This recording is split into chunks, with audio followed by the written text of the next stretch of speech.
Shalom dan puji Tuhan saudara atas kebaikan Tuhan pada setiap kita, sehingga pagi ini dengan izin Tuhan kita boleh bangun dengan nasihat, pikiran cergas dan semangat yang berkobar-kobar untuk melayani Tuhan. Untuk memulai renungan kita, mari kita berdoa. Bapa Syurgawi, terima kasih atas kebaikan-Mu karena bersama dengan kami sementara kami mendengar dan mempelajari firman Tuhan. Dalam nama Yesus kami berdoa. Amin. Saudara-saudari yang dikasihi dalam Kristus, tajuk renungan kita pagi ini ialah Tuhan turut merasakan. Apakah Anda yakin dengan ini?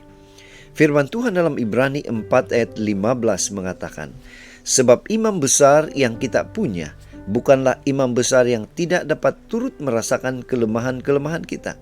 Sebaliknya, sama seperti kita, ia telah dicobai, hanya saja ia tidak berbuat dosa. Saudara, bacaan kita hari ini kita boleh baca dalam buku Ibrani 4 ayat 11 hingga 16. Ini merupakan nasihat Paulus untuk sungguh-sungguh yakin akan pertolongan Tuhan. Ilustrasi. Perjalanan hidup itu terkadang begitu memenatkan. Kita bekerja dari saat matahari terbit hingga terbenam untuk memastikan semua tugas diselesaikan. Di sana kita berusaha keras memenuhi keperluan masing-masing kita atau setiap orang. Kita bahkan bekerja lebih dari kewajiban kita, membanting tulang. Terlalu sibuknya kita bekerja mungkin membuat kita tidak sempat makan tengah hari pun.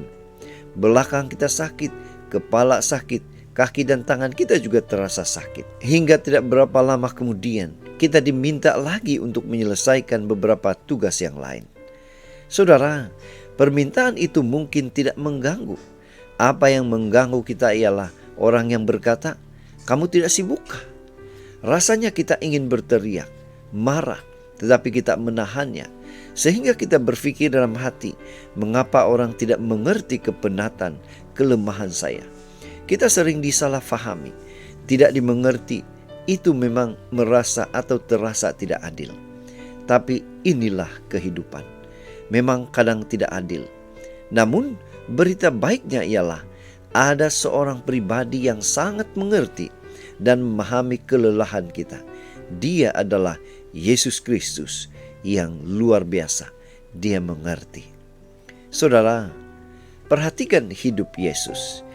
Dia kerap disalahfahami dan dia juga telah dicobai dalam segala hal. Yesus mengerti rasanya penat dan tidak dihargai orang-orang di sekitarnya. Itulah sebabnya saudara, dia turut merasakan kepenatan, kesengsaraan dan kelelahan kita.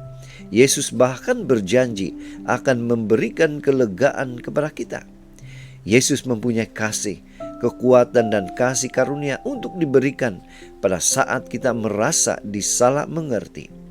Mari kita mendekatkan diri kita pada Tuhan. Ungkapkan kelelahan kita, kelemahan kita. Pasti Tuhan akan memberikan kelegaan kepada kita. Itu sebabnya saudara, pada pagi ini mari kita ingatkan diri kita bahwa tidak ada yang lebih mengerti segala kepenatan, kesengsaraan dan kelemahan kita selain daripada Yesus Kristus, karena Dia turut merasakan apa yang kita rasakan. Inilah doa dan harapan kita. Mari kita bersyukur, kita berterima kasih kepada Tuhan karena Dia baik. Dia memberikan kita kekuatan, kemampuan untuk tetap yakin bahwa Tuhan itu baik dan mengerti keperluan dan pasti memberikan kelegaan kepada setiap kita. Mari saudara, kita tetap setia, tetap semangat, tetap positif dan tetap sehat sampai Maranatha. Tuhan memberkati kita. Mari kita berdoa. Bapa di surga, terima kasih karena mengerti dan memberikan kami kelegaan bila mana kami menghadapi kesengsaraan dalam hidup. Dalam nama Yesus kami berdoa. Amin.